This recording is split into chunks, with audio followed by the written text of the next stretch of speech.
Farmers relief ഫോറത്തിന്റെ നേതൃത്വത്തിൽ വിവിധ കർഷക സംഘടനകളാണ് ഇന്നത്തെ ഹർത്താൽ ആഹ്വാനം ചെയ്തത്. വയനാട് നേരിടുന്ന ഏറ്റവും വലിയ പ്രശ്നങ്ങളിൽ ഒന്നാണ്, അല്ലെങ്കിൽ ഏറ്റവും വലിയ പ്രശ്നം എന്ന് തന്നെ പറയാം, വന്യമൃഗശല്യം. രൂക്ഷമായ വന്യമൃഗശല്യം കൊണ്ട് വയനാടിൻ്റെ ഓരോ മേഖലയും പൊറുതിമുട്ടുകയാണ്. അങ്ങനെ അസഹനീയമായി ഒരു രക്ഷ തേടുന്ന ഒരു ജനത അവർക്ക് സമരത്തിൻ്റെ പാതയിൽ, പ്രക്ഷോഭത്തിൻ്റെ പാതയിൽ എങ്ങനെ സമാധാനപരമായ ഒരു പ്രക്ഷോഭം നടത്താം എന്ന് കാണിച്ചു കൊടുക്കുകയാണ് ഇന്നത്തെ ഹർത്താലിലൂടെ ഒരുപക്ഷെ ചെയ്യുന്നത്.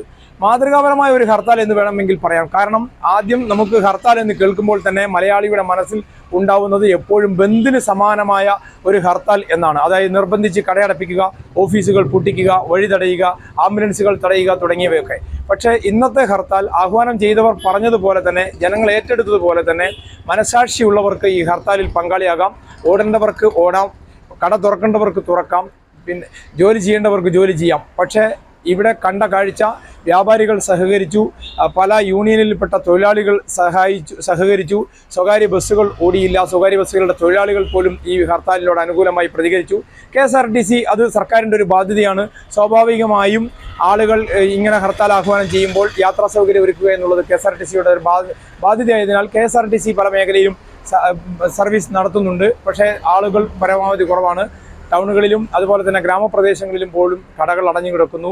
അത്യാവശ്യത്തിന് മാത്രം ആളുകൾ പുറത്തിറങ്ങുന്നു. ഇത് ഒരു വലിയ പിന്തുണ ഹർത്താലിനോ അല്ലെങ്കിൽ ആ ഹർത്താൽ ആഹ്വാനം ചെയ്ത സംഘടനയ്ക്കോ ഉള്ള ഒരു പിന്തുണ എന്നതിനേക്കാൾ ഉപരി അവരുടെ പ്രശ്നം പരിഹരിക്കാൻ വേണ്ടിയുള്ള അവരുടെ യാചനയുടെ അവസാന യാചനയായി വേണം ഇതിനെ കാണാൻ. അതുകൊണ്ട് കേരളത്തിന് മാതൃകയായി കാണിച്ചു കൊടുക്കുന്ന ഈ ഹർത്താൽ സർക്കാർ ഉൾക്കൊണ്ട് ജനങ്ങളുടെ, കർഷകരുടെ ഒരു സമ്മർദ്ദ പ്രക്ഷോഭമായി ഇതിനെ കണക്കിലെടുത്ത് അതിനനുകൂലമായ ഒരു നടപടി അവരുടെ ഭാഗത്തുനിന്ന്, സർക്കാരിൻ്റെ ഭാഗത്തുനിന്ന് ഉണ്ടാകുമെന്നാണ് ഈ സംഘടനകളൊക്കെ പ്രതീക്ഷിക്കുന്നത്. ഇനി ഇപ്പോൾ നടക്കുന്ന ദൗത്യവുമായി ബന്ധപ്പെട്ട കുറച്ച് കാര്യങ്ങൾ കൂടി നമുക്ക് സൂചിപ്പിക്കാതിരിക്കാൻ പറ്റില്ല. എന്തുകൊണ്ട് ഈ ഹർത്താൽ നടക്കുന്നു, ഈ ഹർത്താലിനോട് ജനങ്ങൾ എങ്ങനെ പ്രതികരിച്ചു എന്ന് നമ്മൾ നേരത്തെ സൂചിപ്പിച്ചു. ദൗത്യം കഴിഞ്ഞ കുറേ ദിവസങ്ങളായി 200 അംഗ വനപാലക സംഘം ദൗത്യത്തിൽ പങ്കാളികളാണ്. ആനയെ എപ്പോൾ മയക്കുവെടി വെക്കും, ഇന്ന് തന്നെ മയക്കുവെടി വെച്ച് പിടികൂടാനാകുമോ എന്നുള്ള കാര്യത്തിലൊക്കെ സംശയമുണ്ട്.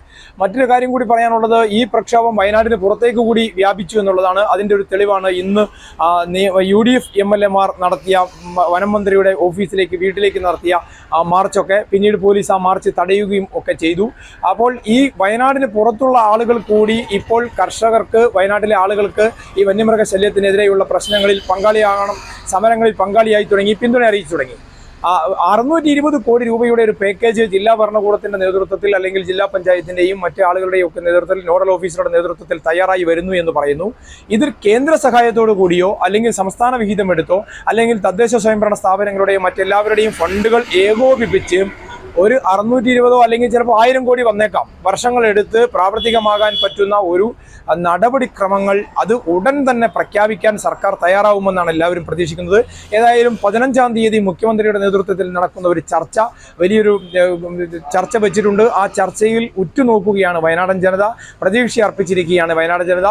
ഇപ്പോൾ ജില്ലാ പഞ്ചായത്തൊക്കെ പറഞ്ഞിരിക്കുന്ന 150 കോടി രൂപയുടെ പദ്ധതിയായാലും, നബാർഡിൻ്റെ സഹായത്തോടു കൂടിയുള്ള 150 കോടി രൂപയുടെ പദ്ധതിയായാലും, ഇനി അതല്ല നോഡൽ ഓഫീസറുടെ നേതൃത്വത്തിൽ തയ്യാറാക്കിയിരിക്കുന്ന 450 കോടി രൂപയുടെ പദ്ധതിയായാലും, അതല്ല ഇതിനും പുറമെ വേറൊരു പദ്ധതി കൂടി സംസ്ഥാന സർക്കാരിനോ കേന്ദ്രത്തിനോ നിർദ്ദേശിക്കാനുണ്ടെങ്കിൽ അതുകൂടിയായി വയനാടിൻ്റെ വനമേഖലയും ജനവാസ മേഖലയിലും വേർതിരിക്കുന്നതിനും വന്യജീവികൾക്ക് സ്വതന്ത്രമായി ജീവിക്കാനും അതുപോലെ മനുഷ്യർക്ക് സ്വതന്ത്രമായി ജീവിക്കാനും, ഇനി അജീഷിൻ്റെ മകൾ ഇന്നലെ പ്രതിപക്ഷ നേതാവിനോട് അല്ലെങ്കിൽ മാധ്യമങ്ങളോട് കരഞ്ഞു പറഞ്ഞതുപോലെ ഇനിയൊരു കൊച്ചും ഇനിയൊരു കുട്ടിയും ഇവിടെ കരയാൻ ഇടയാവരുത്, അവരുടെ കണ്ണീർ വീഴാൻ ഈ നാടിന് ഇടവരുത്തരുത്.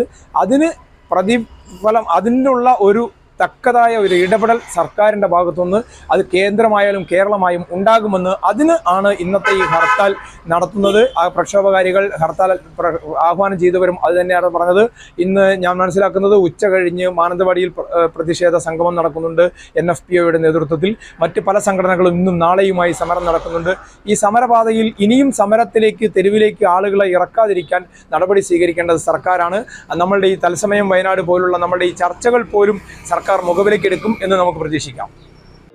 കൂടുതൽ വാർത്തകൾക്കും വിശേഷങ്ങൾക്കുമായി Wayanad vision Facebook page follow ചെയ്യുക, യൂട്യൂബ് ചാനൽ സബ്സ്ക്രൈബ് ചെയ്യുക.